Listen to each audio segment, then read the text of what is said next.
Welcome to this special edition of Cronkite News. I'm Alexis Ducrath. The first weeks of Donald Trump's presidency made headlines around the globe. Our Cronkite News Washington Bureau has been busy covering the changes in our nation's capital and the impact here in Arizona. Tonight, a look back at our Washington-based coverage so far this year. Parts of Washington, D.C. are in need of a wide-scale cleanup after protests from President Trump's inauguration and the Women's March this weekend. Cronkite News reporter Tyler Fingert hit the National Mall today. The cleanup process is underway in a rainy and windy Washington, D.C. Just 72 hours ago, President Donald Trump took the oath of office. Hundreds of thousands of people packed the National Mall for the chance to witness the moment Donald Trump took the oath of office. Here, though, the National Park Service says it could take several months before everything here is cleaned up and put away. Working through rain and wind, workers remove decking for the National Mall. The rain is certainly slowing down a little bit of what we're able to do, but that's why we make sure that we leave a wide window to be able to get everything down carefully. It's a race against the clock. Everything needs to be gone in the next few weeks. Crews started working over the weekend, but because of the Women's March on Washington, they had to change their plans. We stopped removing the turf paneling so that the grass would be protected and that they would be able to be out here without the interference of a lot of the takedown, and also so that they could safely get through the National Mall. Even with the slight change of plans, things are quickly moving. Workers cleaned up most of the Lincoln Memorial by Saturday night.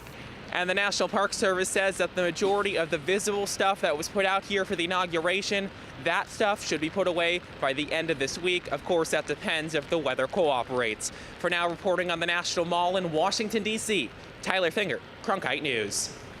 Across the country and around the world, women marched to call attention to what they see as a threat to their rights under the new Trump administration. Reporter Marcela Ramirez takes us to meet some Arizonans who made the trek to march on the Capitol.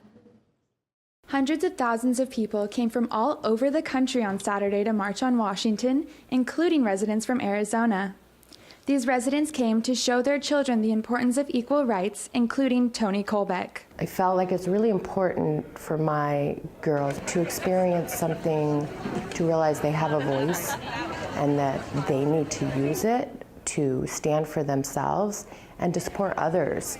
Participants at the march were there in direct response to Trump's inauguration and to voice their concerns on his cabinet's agenda on healthcare, immigration, and the rights of the LGBTQ community. As a gay woman, as someone who believes in the power of women, this is just really, really important. Colbeck recalls her experience as being pretty intense, but says it was a positive experience. It was friendly, it was peaceful, which was so important.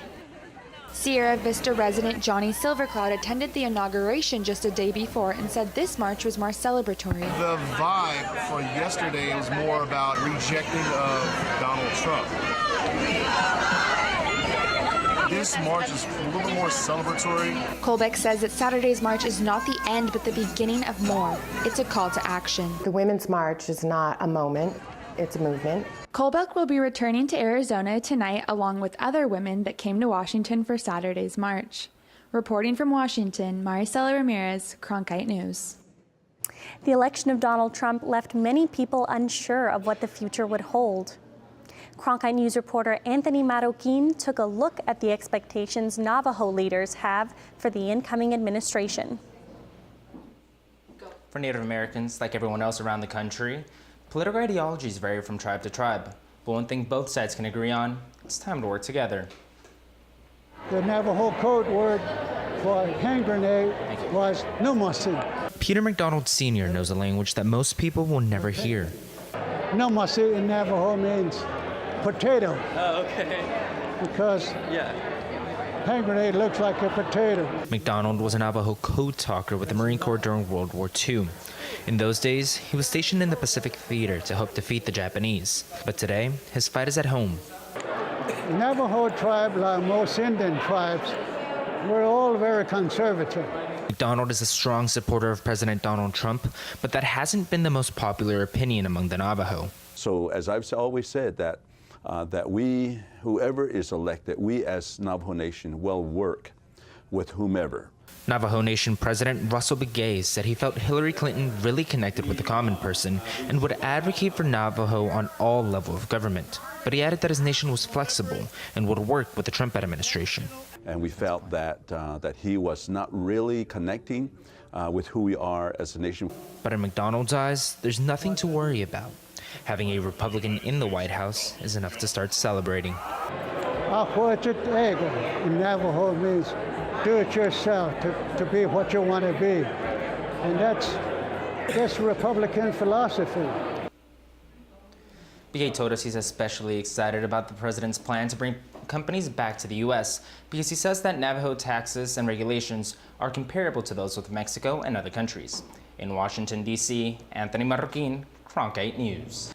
As Trump announced his plan to build the border wall, Arizona resident Mary Ann Mendoza made good on a promise she made to her son at his deathbed. She was in the nation's capital to witness the signing of the immigration policy and spoke with reporter Marisela Ramirez in our Washington bureau. When I went in to say goodbye to him after he had died after his surgery, I promised him that I would fight to him until something happened, that this would never happen to another child. Mendoza's son was killed in a head-on collision by a drunk driver here illegally who was driving the wrong way on the freeway. Steve Ronnebeck, whose 21-year-old son was murdered at a local QT over a pack of cigarettes, feels the pain of a murdered child. The man then said, "What, you're not going to give me my cigarettes?" And Grant said, "Well, I need to count your change." The man executed him, shot him in the face, stepped over his lifeless body, grabbed a couple more packs of cigarettes, and walked out the door. Ronnebeck has been fighting for action to keep dangerous illegal immigrants out of the U.S. since the death of his son. He described the witnessing of the signing as incredible. My son's voice was heard. It was just an incredible honor to my son. Mendoza said this executive order is the first step in keeping the promise she made to her son at his deathbed. I was very emotional because I felt my son there with me very, very strong. It was like, way to go, Mom. What you've been fighting for has finally happened. Reporting from Washington, Marisela Ramirez, Cronkite News. A Syrian family living in Phoenix is separated from relatives who are still in the Middle East.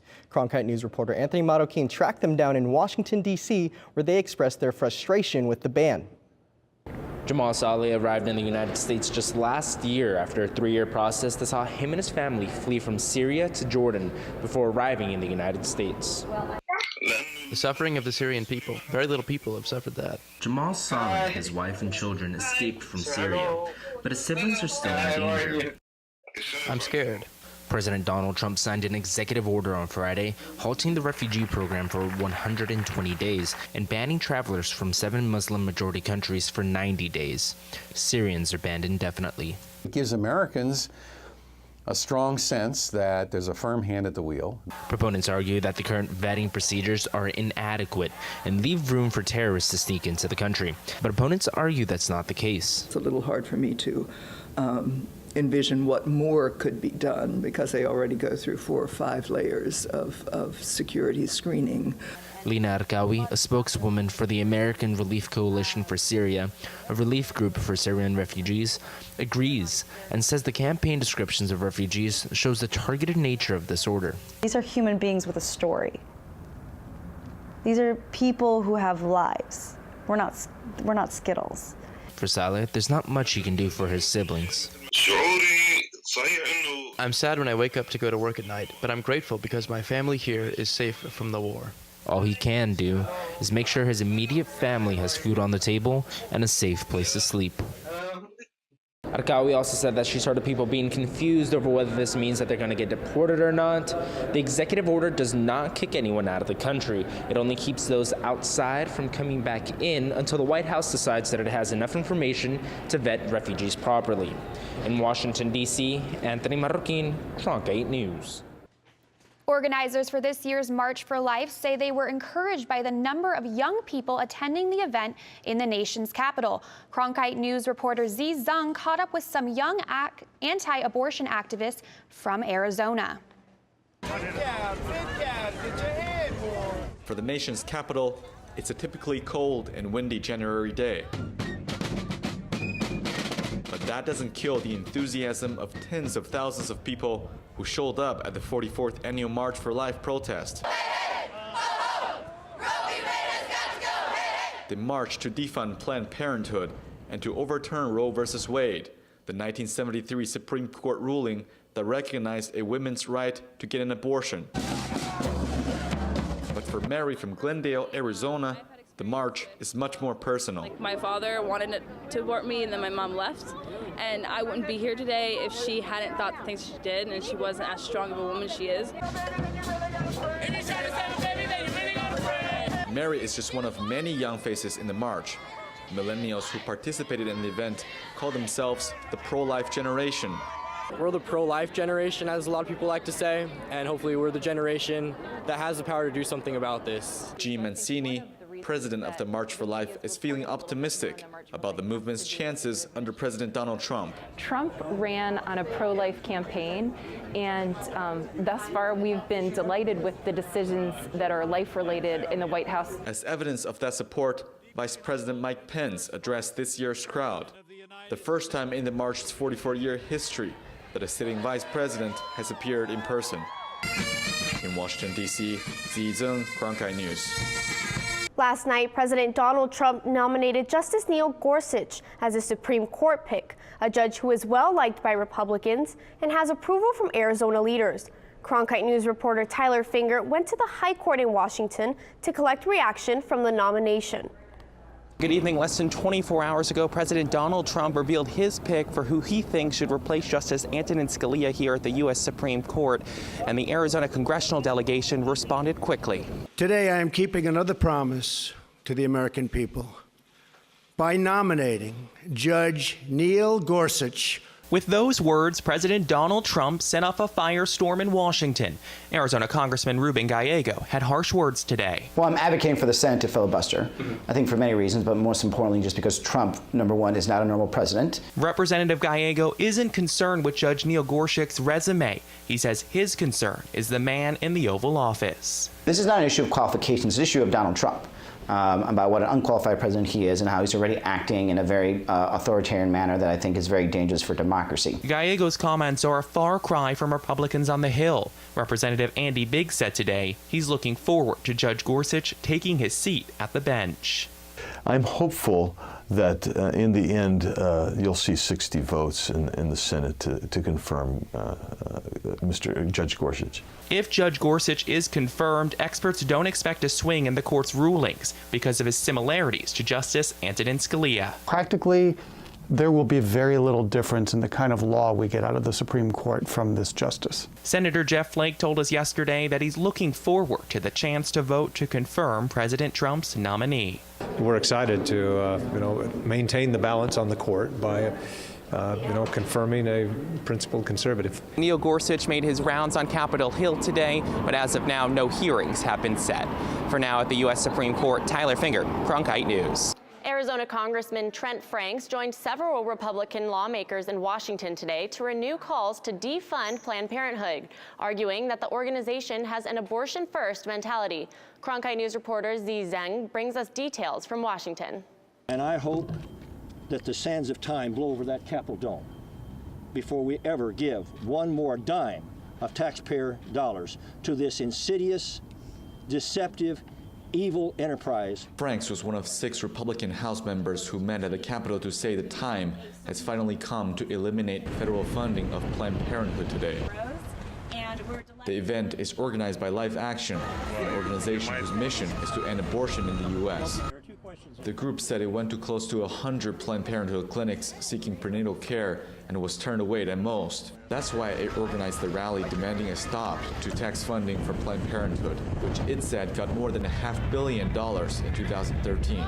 Life Action founder Lila Rose said the money could be better spent. It's one of the biggest shams that exists today. I believe it is the biggest sham that exists today in American politics, in the lobbying market, to try to parade themselves as an essential women's health provider when there are 13,000 federally qualified health centers that provide more comprehensive care, that are not focused on abortion, that are far more worthy to receive those taxpayer dollars than Planned Parenthood. We talked to Planned Parenthood officials in Arizona by phone today. They said live action was doctored to damage the reputation of Planned Parenthood and that they expected it would be debunked like the other recent undercover investigations. In Washington, D.C., it's Zhang, Cronkite News. The new director of Homeland Security spoke to the sheriffs from across the country today, including Yuma County Sheriff Leon Wilmot, and immigration enforcement and the border wall were hot topics.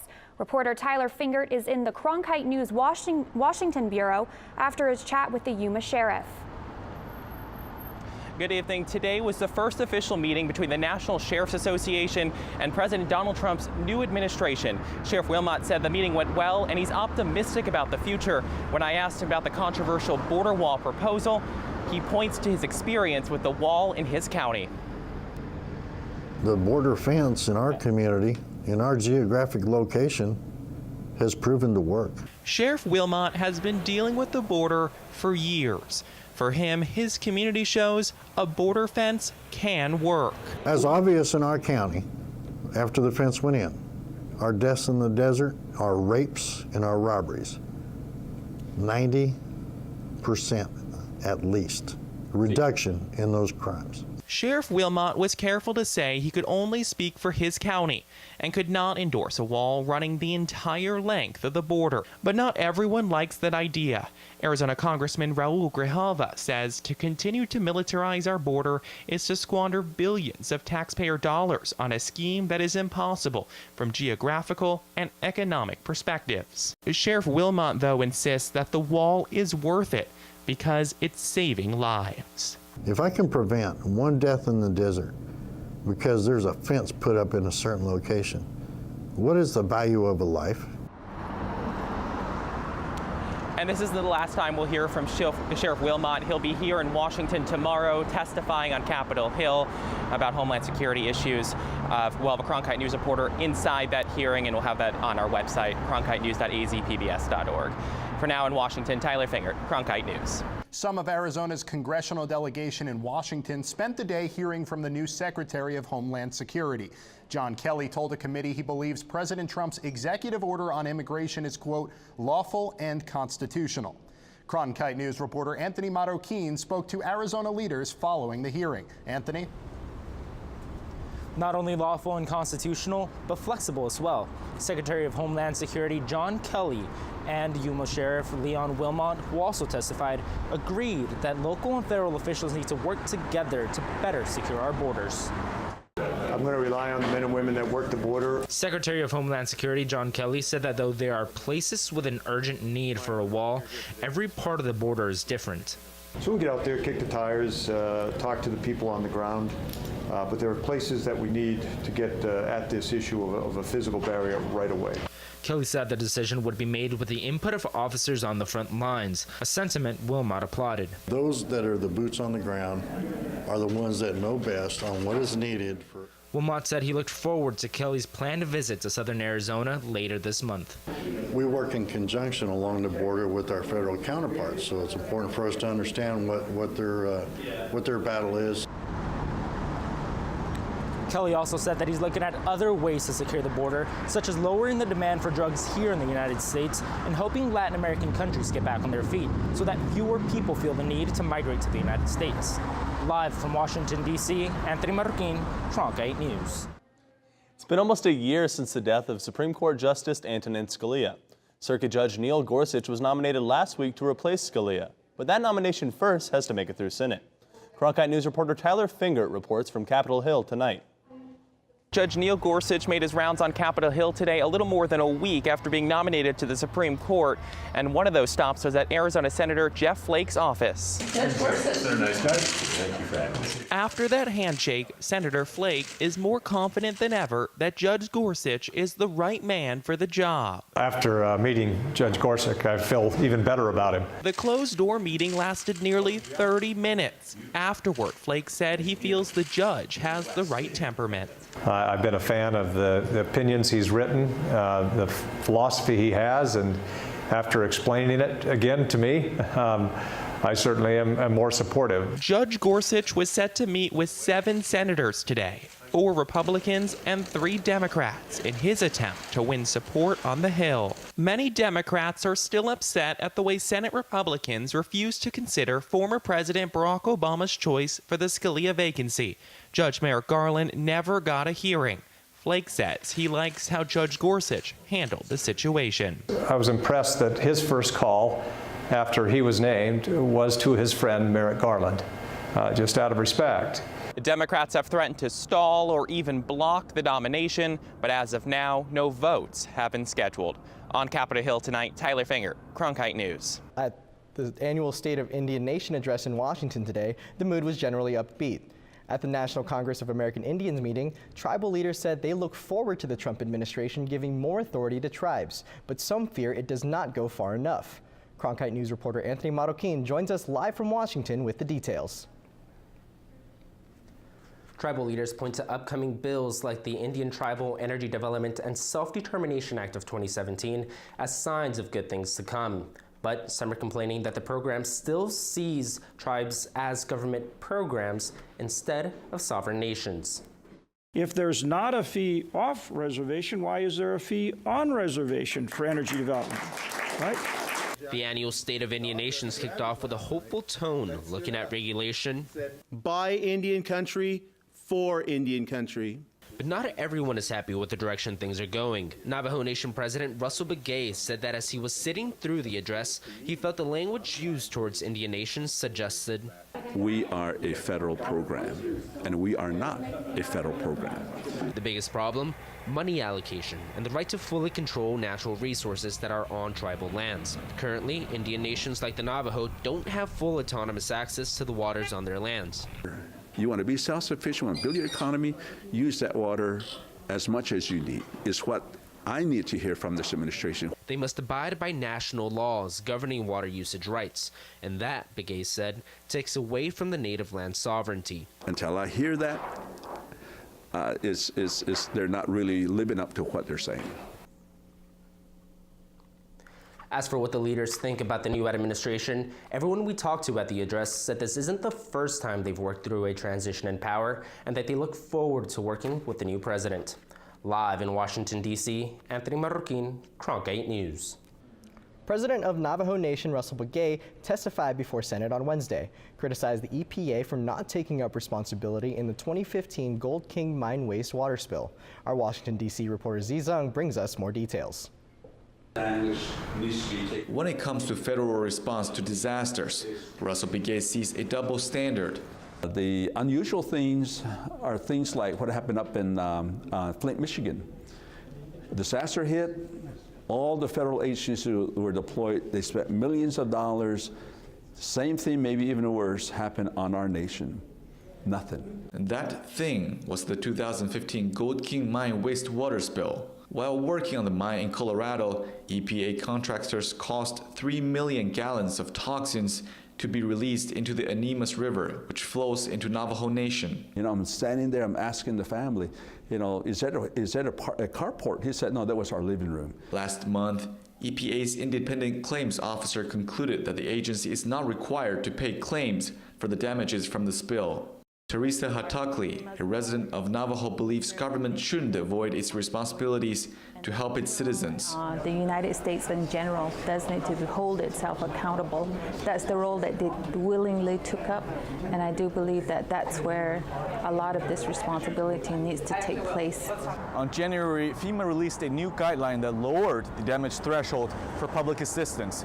For Navajo, that means every time a natural disaster costs more than $250,000, the federal government will step in. The president said he will work with the Trump administration to make sure that people who are affected in the incident will be compensated.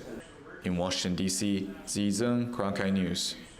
It's one of the most visible parts of any airport, the Transportation Security Administration checkpoint, where officers are charged with looking for explosive guns and other banned items.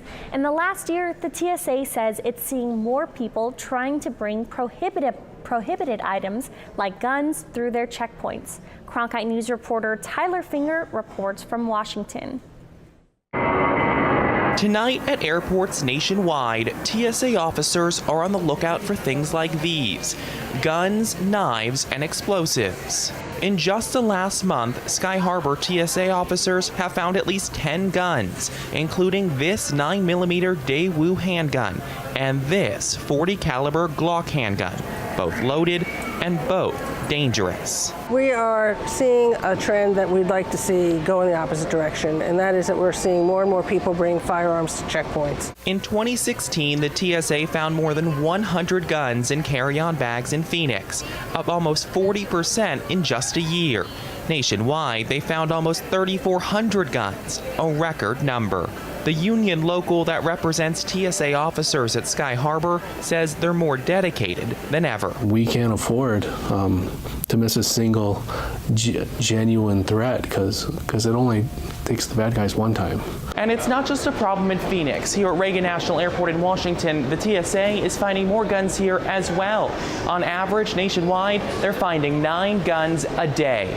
Our TSA officers are very well trained in being able to detect prohibited items of all sorts. And in this case, we really believe that what we're seeing is an increase in the number of firearms people are bringing to checkpoints. Despite the increase, Douglas Kidd from the National Association of Airline Passengers says he doesn't feel any safer. The TSA has a job to do, but unfortunately, the way they are doing their job does not protect anyone. The TSA says the number of guns found at checkpoints from coast to coast has more than doubled in the last 5 years.